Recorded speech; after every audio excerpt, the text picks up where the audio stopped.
हे आता जे त्यांचं चाललेलं आहे सगळं की टू थर्ड हे कायदेतज्ञ उल्हास बापट की 2/3 लोकांची संमती असावी लागते या मुद्द्याचा आधार घेतला जातोय, पण तो अर्धवट आधार घेतला जातोय.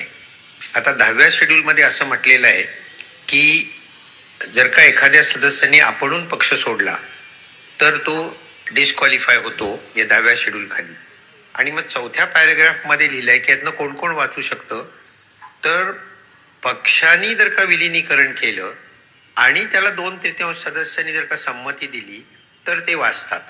म्हणजे निर्णय जो आहे मर्जरचा तो पक्षाने घ्यायचा. या 6 लोकांकडे तो मर्जरचा निर्णय नाहीये, हे त्या तिकिटावर निवडून आलेले, तो पक्ष नाहीये, पक्ष वेगळा आहे. त्यामुळे इथे निर्णय जो आहे तो उद्धव ठाकरेंनी घ्यायचा आहे आणि मग जर का 2/3 असतील तर ते वाचतील. तर आता याच्यावर सुप्रीम कोर्टाने आतापर्यंत 4 वर्ष हा खटला पडू नये, अजून सुप्रीम कोर्टाने याच्यावर निर्णय दिलेला नाही.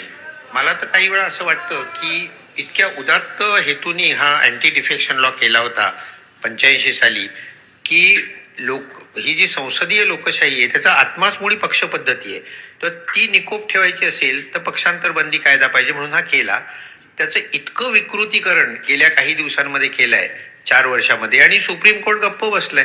तर मला तर काही वेळा असं वाटतं राज्यघटना शिकवणारा म्हणून की या विकृतीकरणाला सगळ्यात जास्त कोणी जबाबदार असेल तर सुप्रीम कोर्टच जबाबदार आहे.